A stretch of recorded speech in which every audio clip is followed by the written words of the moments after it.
Welcome to Off Angle. A few hours before filming this video, we got our union budget for the year 2024 and 25, and man, I'm pissed. And the reason is the disgusting tax regime of India. Trust me when I say this, India has the second most complex tax regime in all of Asia. And more than it being complex, it's actually kind of exploitative. In this video, I'm going to help you understand the dark reality of taxation in India, how much you actually pay versus how much you think you pay. Trust me, there's a big difference in both these numbers. So if I were to ask you, what taxes do you pay? What would you say? Most people would usually say that I don't pay any taxes or I just pay 5% or 10%. Take a moment and do this exercise. Just make a small mental note of what taxes you think you pay. Now here's a shocker for you. In India, irrespective of income, the average Indian pays at least 20% in taxes. At least. But now you might say that, wait a minute Aditya, in India, if you make under 7 lakh rupees a year, you do not have to pay any income taxes. And you have quoted in some of your old videos that to be in the top 10% of earners in India, you have to make no more than 3 lakh rupees a year. So if 90% of Indians make less than 3 lakh rupees a year, how does the average Indian pay 20% in taxes? To get this, you need to dive deeper into the mess that we've made for a tax system. And while doing that, you also need to see the statistics in India when it comes to paying taxes. So if you are an absolute newbie when it comes to the subject of taxation, get this. Taxes are collected in two ways. One is directly and other is indirectly. Direct taxes are collected when you earn money, when you earn income. On the other hand, indirect taxes are collected when you spend that income. In India, you pay direct taxes in the form of income tax, or every time that you invest money, you pay capital gains tax. On the other hand, when you buy something with your own money, you pay GST. Now, here are those shocking statistics that I said I would mention. In the US, just over 50% of all the voters are taxpayers. They pay direct taxes in the form of income taxes and capital gains taxes. In the UK, which by the way, our country just surpassed in terms of GDP, almost 59% of all voters are taxpayers. This number is 61.3% in Germany and a whopping 78.3% in France. Can you guess what that number is in our country? Just 22%. Shocking, right? Now put a decimal between both those twos. 2.2%. Only 2.2% of all Indian voters pay direct taxes. Actually, let me rephrase. Only 2.2% of Indians file their income tax returns. This does not mean that they pay any direct taxes. When you dig deep, you discover that 2.2% of all Indian voters means 7.4 crore Indians. Now, 69.7% of these 7.4 crore Indians that file their income taxes do not pay a single rupee in direct taxes. What that means in layman terms is that of these 7.4 crore Indians, 69.4% Indians told the government that, hey, this is how much money we made, and per the laws that you have set, we do not have to pay any taxes. Now that leaves us with just 2.24 crore Indians that pay any amount in direct taxes. So the point is, we have established that the tax rate for more than 99% of the country is less than 5%.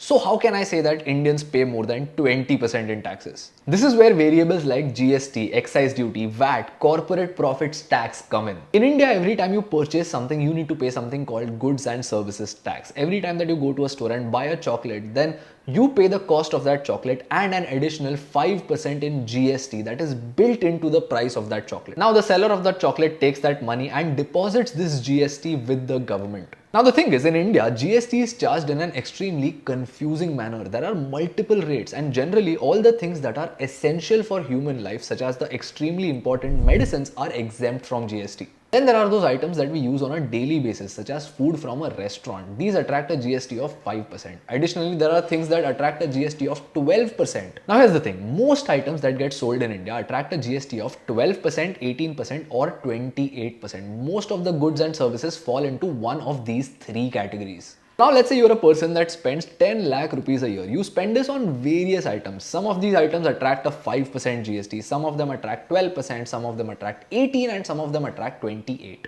And let's just assume for simplicity's sake that on average the rate that you pay in terms of GST is 20% across your entire 10 lakh rupees of expenses. So what does that mean? Your money is effectively only used to purchase goods worth 8,33,333 rupees. Everything else is paid out in indirect taxes. And here's the thing, in order to spend 10 lakh rupees, you would have to earn them first. And when you earn 10 lakh rupees, what happens? You pay income taxes. Which brings me to the next and most important subject that Indians need to understand about their own taxes, and that is the layers in which you pay taxes. So let's say you're an Indian for whom life is going great. You earn north of 30 lakh rupees a year, which is a great amount to live a comfortable life in a city like Mumbai or Delhi.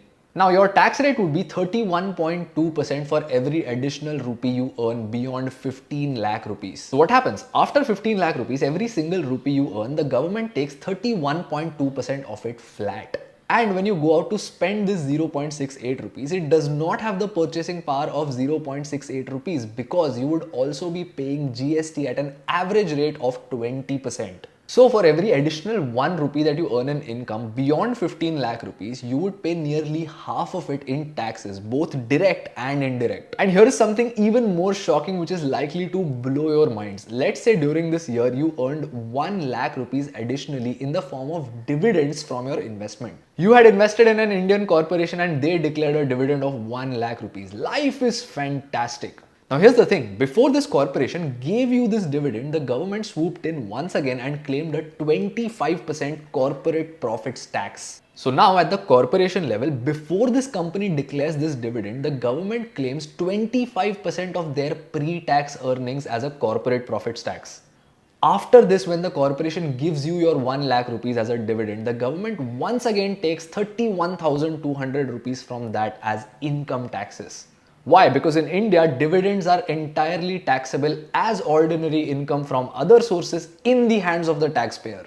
And finally, you would have 68,800 rupees left over from this dividend after taxes. When you go out to spend it, you would once again have to pay GST on it. So on average, an Indian that pays no income tax pays roughly about 20% in indirect taxes. An Indian who pays the highest amount of income tax would pay easily more than 60% in the form of direct and indirect taxes. An Indian with investments in dividend paying Indian corporations would pay even more because taxes are also levied at the corporation level.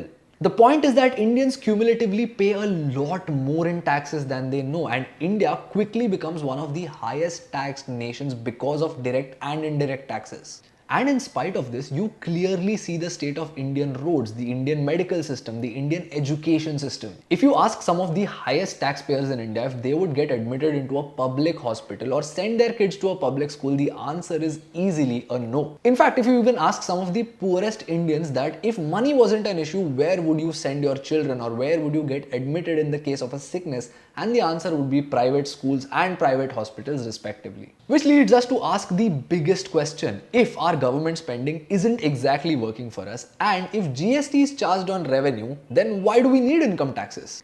And this is not something that I am saying just because it came to my mind. In fact, the economist and politician Subramanian Swamy has also explored the idea of abolishing income tax in India. Because if there is no income tax, there is no incentive to evade them, and that way there is no black money. So what do people do with this money?